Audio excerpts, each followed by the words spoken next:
Hi guys, welcome to Devarajan Dayal channel. चलिए आज हम बात करते हैं इन्फ्लेशन के बारे में, जो कि इकोनॉमिक का 6 लेक्चर है।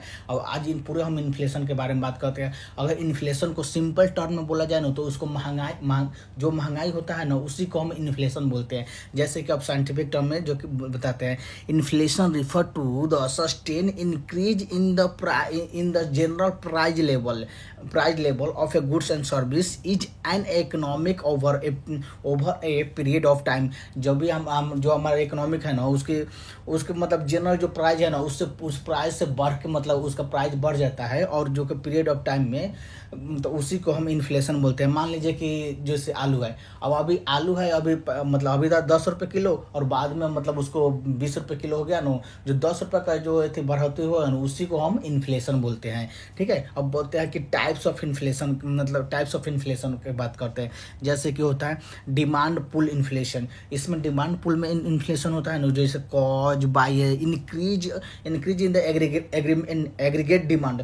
जो एग्रीगेट डिमांड होता है ना, तो उसी को बोलते हैं डिमांड पुल इन्फ्लेशन। जैसे consumption, investment, government in spending, export, मतलब ये इंक्रीज हो जाता है, एग्रीगेट डिमांड होता है, जिसका मेन कारण होता है जो कि डिमांड ऑफ पुल इन्फ्लेशन होता है। अब जैसे कि होता है इसमें lead to increase the price due to the demand high. जब डिमांड हाई रहेगा ना goods and service related to the supply, मान लीजिए कि सप्लाई कम है और डिमांड हाई है, तो ऑटोमेटिकली कहते हैं कि हाँ कि उसका प्राइस मतलब इंक्रीज हो जाएगा। जो प्राइस इंक्रीज होगा ना, तो उसी को बोलते हैं इन्फ्लेशन, और डिमांड पुल इन्फ्लेशन में आता है। अब बात करते हैं कॉस्ट पुश इन्फ्लेशन।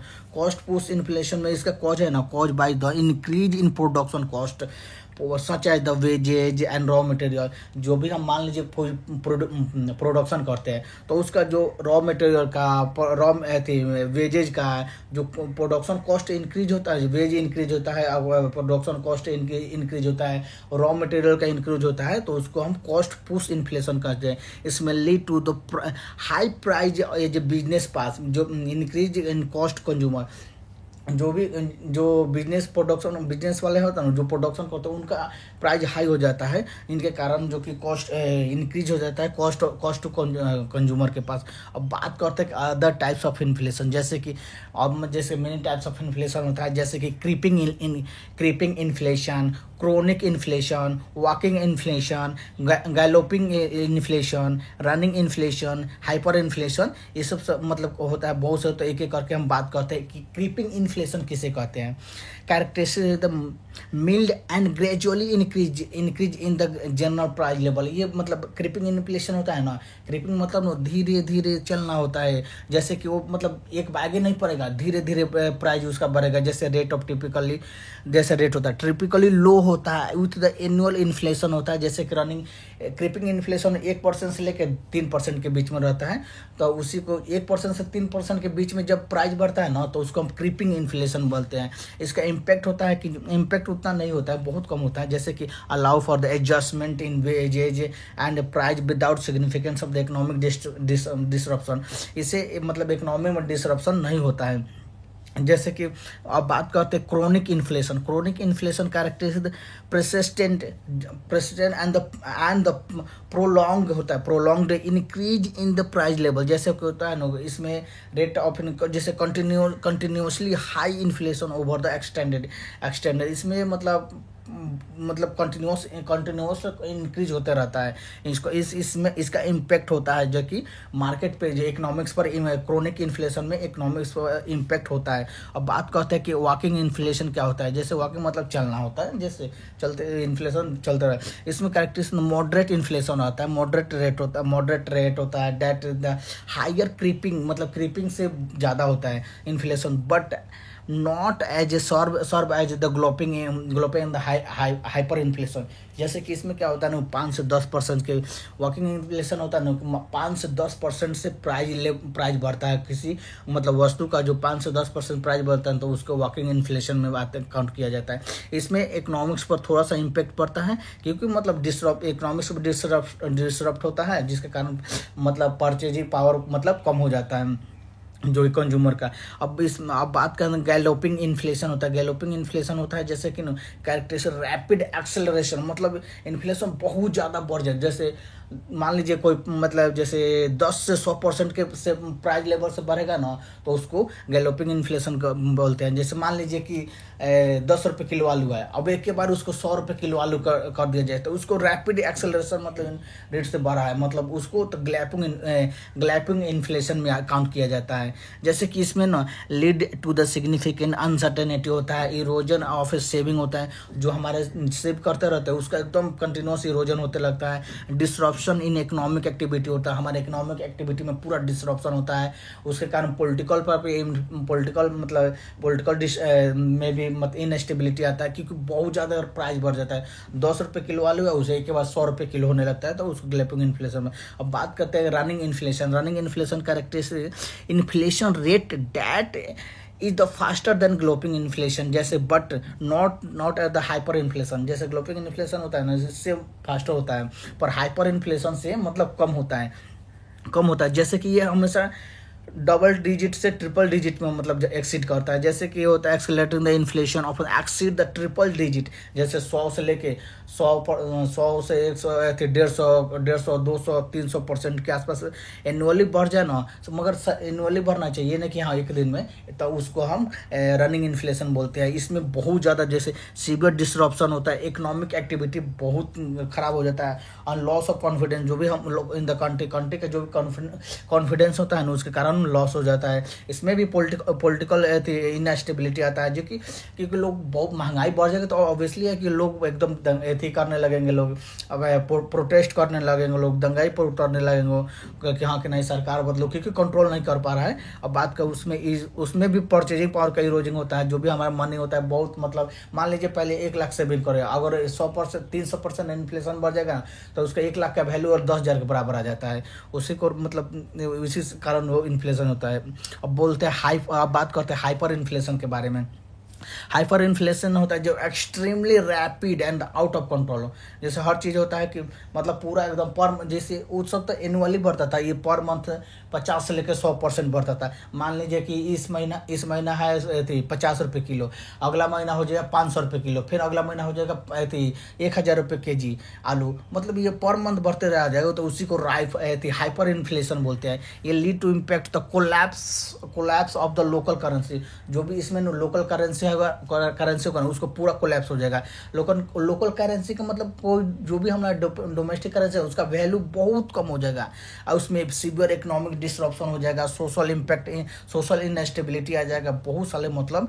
तो जैसे कि अभी इकोनॉमिक हाइपर इन्फ्लेशन जैसे कि हुआ था 2000 ईस्वी में, जैसे जिम्बाब्वे में हुआ था, ड्यूरिंग फिर से जर्मनी में भी होता जो 1920 में हुआ था। अभी तो हाल फिलहाल में आपको ये वेनेजुएला में हुआ था जो कि हाइपर इन्फ्लेशन। अब बात करते हैं important term related to the inflation, जैसे कि nominal and the real value. Nominal value क्या होता है? नॉमिनल वैल्यू होता है value of goods and service is current price. इसको बोलते हैं करंट प्राइस, जो भी मान लीजिए अभी प्राइस है ना करंट होता है, उसको नॉमिनल वैल्यू बोलते हैं।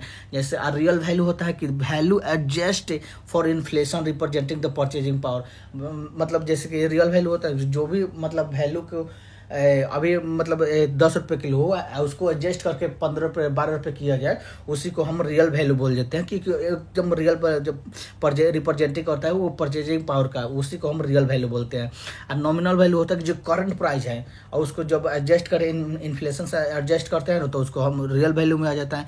और इन्फ्लेशन रेट अब बात करते हैं। इन्फ्लेशन रेट जैसे percentage change in the price level over the specific period, मतलब जो भी इन्फ्लेशन बढ़ता है वो एक पीरियड ऑफ टाइम लिया जाता है। जैसे एक साल का गिना जाता है कि मतलब एक साल काउंट किया जाता है कि एक साल में कितना परसेंट आप इन्फ्लेशन बढ़ा, जैसे 2%। जैसे आरबीआई को है ना कि 2 से 4%, 2 से 6% के बीच में इन्फ्लेशन को रखना है हमेशा। अब आते हैं फ्लिप्स कर illustrate the inverse relation between the inflation and unemployment of the economic।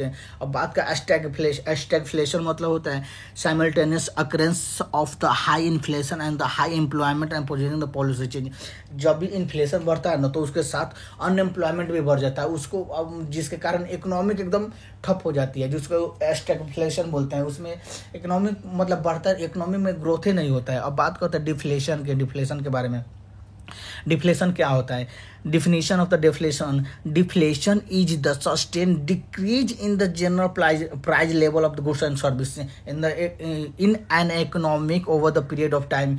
जब मान लीजिए कि period of time leading to an increase in the real value of money. जैसे मान लीजिए कि जैसे कोई भी समय टमाटर ले लीजिए चाहे आलू ले लीजिए, कोई भी ले लीजिए, मान लीजिए कि अभी आलू है 20 रुपये किलो। अब 20 रुपये किलो उसी आलू को आप 5 रुपये किलो कर देते हैं, 2 रुपये किलो कर देते हैं, तो उसको मतलब उसी को मतलब प्राइस, उसका प्राइस घट गया है, जिस कारण उसी को हम डिफ्लेशन बोलते हैं। जब आलू अभी 10 रुपये किलो है और उसको 5 रुपये किलो कर देंगे, 2 रुपये किलो कर दीजिएगा ना, तो उसको हम डिफ्लेशन में काउंट करते हैं। अब इसका कॉज क्या है? डिफ्लेशन का जैसे एग्रीगेट डिमांड होता है ना, जो डिमांड को डिक्रीज हो जाता है, इसका cause excessive supply of goods होता है। मतलब पूरा मतलब उधर से जो भी जैसे आलू का गुड्स का जैसे वस्तु का सप्लाई बहुत ज़्यादा हो जाएगा और डिमांड रहेगा ही नहीं। डिफ्लेशन में यही होता है कि डिमांड साफ खत्म हो जाएगा और सप्लाई पूरा, जिसके कारण प्राइस लेवल मतलब उसका कॉस्ट है, प्राइस है, कीमत है, बहुत गिर जाएगा। इसका हाई लेवल ऑफ द डेप्ट leading to decreasing the spending. जब डिमांडे नहीं रहेगा तो स्पेंडिंग खर्चे कहाँ मतलब खर्च कहाँ करेंगे? खर्चे नहीं करेंगे, जिसके कारण इकोनॉमिक्स मतलब उतना नहीं, इकोनॉमिक्स नहीं रनिंग कर पाएगा। अब इसका इफेक्ट क्या होता है? Increase the purchasing power of the money. जो भी परचेजिंग पावर मतलब इंक्रीज हो जाता है, परचेजिंग पावर का मनी का इंक्रीज हो जाता है। डिक्रीज कंज्यूमर स्पेंडिंग, जो भी कंज्यूमर स्पेंडिंग होता है ना वो डिक्रीज हो जाता है। बिजनेस इन्वेस्टमेंट भी डिक्रीज हो जाता है। इंक्रीज रियल बर्डन डेप्ट होता है, जो कि रियल बर्डन डेप्ट बढ़ जाता है। Potential economic stagnation and the high employment. जब आपको डिसइन्फ्लेशन होता है ना, उसके साथ मतलब जो भी एक पोटेंशियल इकोनॉमिक से उसका मतलब एकदम ठप हो जाता है और एम्प्लॉयमेंट बहुत ज़्यादा बढ़ जाता है, क्योंकि सप्लाई हो रहा है और डिमांड हो ही नहीं रहा है, जो लोग कंज्यूम कर ही नहीं रहे हैं। अब बात करते हैं स्टैगफ्लेशन। स्टैगफ्लेशन होता है definition, stagflation is the situation in which an economic experience stagnant growth, the high employment and the high inflation simultaneously। Stagflation में होता है ना, मतलब बहुत ज़्यादा एम्प्लॉयमेंट हो जाए, हाई एम्प्लॉयमेंट हो जाएगा और हाई इन्फ्लेशन हो जाएगा। जैसे कि इसमें सप्लाई स्टॉक हो जाएगा, जैसे ऑयल प्राइस हो गया स्पाइक, ऑयल प्राइस स्पाइक करेगा। जैसे पुअर इकोनॉमिक पॉलिसी के कारण मतलब इसका कारण होता है, स्टैगफ्लेशन का कारण होता है कि सप्लाई स्टॉक हो जाएगा। जैसे कि ऑयल प्राइस हो गया, पुअर इकोनॉमिक पॉलिसी हो गया, structural issue in the economic होगा। अब इसका स्टैगफ्लेशन का इफेक्ट क्या पड़ता है? पहला तो होता है इसका रिड्यूस द इकोनॉमिक ग्रोथ। जो भी इकोनॉमिक ग्रोथ है ना उसका साफ मतलब पूरा रिड्यूस हो जाता है। इंक्रीज इन कॉस्ट लिविंग, जो भी कॉस्ट लिविंग होता है रहन सहन का ना, वो हम लोग का बहुत ज़्यादा बढ़ जाता है। हाई एम्प्लॉयमेंट, जो भी मतलब बेरोजगारी होता है ना उसका बहुत ज़्यादा बेरोजगारी हो जाता है। अब बात का होता है इन्फ्लेशनरी गैप होता है। इन्फ्लेशनरी गैप होता है जैसे कि definition, an inflationary gap occurs when the aggregate demand in an economic exceed the aggregate supply at the full employment leading the upward pressure in price. अब इसका मेन कारण क्या होता है? मेन कारण होता है एक्सेसिव गवर्नमेंट एक्सपेंडिंग। जैसे कि इसमें तो जो भी गवर्नमेंट खर्च करता है बहुत ज़्यादा गवर्नमेंट खर्च करता है। जैसे कि इसमें हाई कंज्यूमर का कॉन्फिडेंस एंड जैसे कोविड में हुआ था, बहुत मतलब गवर्नमेंट बहुत ज़्यादा खर्च करता है, स्पेंडिंग होता है। अब बात करते हैं कि एक्सपेंशनरी मोनेटरी पॉलिसी होता है, जो भी मोनेटरी पॉलिसी का एक्सपेंशनरी है उसको बढ़ाया जाता है। अब इसका इफेक्ट क्या होता है? इफेक्ट पड़ता है कि जिसके कारण increase the price in inflation, जो भी प्राइस होता है ना वो बहुत ज़्यादा बढ़ जाता है। Over heating of the economy होता है, बहुत मतलब गर्मी ओवर हीटिंग होता है economic. Potential and corrective policy to the bring the economic back to the equilibrium होता है। अब बात करते हैं डिफ्लेशनरी गैप। इन्फ्लेशनरी गैप होता है और डिफ्लेशनरी गैप होता है, जो कि डिफिनीशन कॉज वो डिफ्लेशनरी गैप होता है। Deflationary gap occurs when the aggregate demand होता है is less than aggregate supply. जो जितना डिमांड है ना उससे सप्लाई कम होता है eight the full employment leading the up downward at the pressure price. इसमें इसका मेन कारण क्या है? डिफ्लेशनरी का मेन कारण, गैप का मेन कारण होता है कि जो रिड्यूस द कंज्यूमर बिजनेस, जो भी कंज्यूमर बिजनेस है ना उसको मतलब स्पेंडिंग मतलब कम कर देते हैं। कॉन्ट्राक्शनरी जो होता है, जैसे कि मान लो फिजिकल एंड मॉनेटरी पॉलिसी भी मतलब जैसे डिक्री मतलब बहुत कम कॉन्ट्रैक्शनरी मतलब होता है ना कि कम करना, contractionary physical and monetary policy जिसको कम कर दिया जाता है, हाई सेविंग रेट हो जाता है, लो इन्वेस्टमेंट होता है। मतलब इसमें ना लोग बहुत मतलब सेव करने लगते हैं और इन्वेस्टमेंट कम कर देते हैं। इसका इफेक्ट पड़ता है कि लो प्राइस एंड डिफ्लेशन होता है, इंक्रीज एम्प्लॉयमेंट होता है वही, and reduce the economic and output growth होगा। इन्फ्लेशन टैक्स होता है, इन्फ्लेशन टैक्स की बात करते हैं। अब बात करते हैं इन्फ्लेशन टैक्स के बारे में। Inflation tax refer to the loss of purchasing power due to the inflation, which act like a tax on the cash holding. Inflation tax में होता है ना कि जो भी परचेजिंग पावर ना उसका मतलब कम हो जाता है, खो देते हैं। इसका मेन कारण था government printing the money. Government जो है ना वो प्रिंटिंग मनी बहुत ज़्यादा कर देती है, जिसके कारण हम लोग मतलब परचेजिंग पावर बहुत मतलब इन्फ्लेशन हाई हो जाता है और परचेजिंग पावर करता है। Increase the money supply and without the corresponding of the economic growth. अब इकोनॉमिक ग्रोथ हो ही नहीं रहा है, आप मनी सप्लाई को इंक्रीज कर रहे हैं, जिसके कारण बहुत सा मतलब परचेजिंग पावर हो जाता है। इसका मेन इफेक्ट क्या आता है, erosion of the saving and the fixed income. जो भी हमारे इनकम सेविंग किया ना उसका इरोजन होने लगता है, उसका खत्म होने लगता है, और फिक्स्ड इनकम भी खत्म हो जाता है। Incentive to spend the rather than the saving. redistribution of the wealth and the savior to borrower। और अब रिफ्लेशन एस्क्यूफ्लेशन। रिफ्लेशन होता है, reflation is the act of the stimulating the economic by the increasing the money supply and reducing the tax contract the deflationary pressure. इसका main कारण reflation का main कारण क्या क्या होता है, कॉन्ट्रैक्शनरी, जैसे मतलब economic and the period of the recession. जो भी मतलब इकोनॉमी में पीरियड है नो रिसेशन वो कम हो जाता है। Decline the price level and the economic activity. जो भी इकोनॉमिक एक्टिविटी होता है ना वो डिक्लाइन हो जाता है, मतलब कम होता है। इसका इफेक्ट क्या होता है, इंक्रीज एग्रीगेट डिमांड होता है। जो हमारे डिमांड होता है ना वो डिमांड मतलब इंक्रीज होने लगता है और हाई इकोनॉमिक ग्रोथ होने लगता है। हालांकि हम लोग का रिफ्लेशन हम लोग के लिए बहुत अच्छा होता है, जो कि हायर इकोनॉमिक ग्रोथ होता है, potential risk to transaction inflation and not careful the manage होता है। एस्क्यूफ्लेशन होता है। एस्क्यूफ्लेशन क्या बात है, अब skewflation refer to the situation where the some the price in economic the raise the while other the fall leading to uneven the price increase across the sector. जैसे कि मेन एस्क्यूफ्लेशन का मेन कारण क्या होता है, मेन कारण क्या है, sector specific supply and demand imbalance होता है। मान लीजिए कि डिमांड हम लोग का 100 का है, आप सप्लाई कर रहे हैं 80 का है, तो 20 का जो इम्बैलेंस हो रहा है ना तो उसी में मतलब उसी को एस्क्यूफ्लेशन बोलते हैं। जैसे उसी के कारण एस्क्यूफ्लेशन होता है। अब इसका क्या मतलब, इस जैसे change in the technology and consumer preference के कारण मतलब ये सब चेंज होता है। और इसका इफेक्ट क्या होता है, distort price signal and difficult in formulating the uniform economic unwind the economic impact and across the different sector। अब डिसइन्फ्लेशन, जो कि डिसइन्फ्लेशन पहले ही बता चुके हैं, disinflation is the reduction in the rate of inflation over the time manning price at the still the raising the but at the slower rate। इसका main कारण होगा टाइटनिंग। जो भी डिसइन्फ्लेशन होता है ना कि जो मोनेटरी पॉलिसी ना उसको टाइट करे, उसको रेट बढ़ा दिया जाता है। रिड्यूस द एग्रीगेट डिमांड को रिड्यूस कम हो जाता है। Improvement in productivity. इसका मेन इफेक्ट क्या होता है, stabilization of the price level, improve the purchasing power and money over time and potential हो जाता है। अभी मेजरमेंट ऑफ द इन्फ्लेशन, जैसे इन्फ्लेशन को कैसे मेजरमेंट करते हैं, पहले तो consumer price index and the wholesale price index से दो मतलब इन्फ्लेशन को मेजरमेंट करते हैं। इफेक्ट ऑफ इन्फ्लेशन जो कि ऑलरेडी पहले बनाते हैं, मतलब अब बात करते हैं कि इफेक्ट ऑफ इन्फ्लेशन से क्या क्या इफेक्ट पड़ता है। पहला तो redistribution of income, wealth, uncertainty of the planning, international competitiveness, social and the political consequence, interest rate and monetary policy, export import, leading, credit, debit, investment, exchange rate, expenditure, taxation, aggregate demand and employment, ये सब पर effect पड़ता है हमारे inflation पर।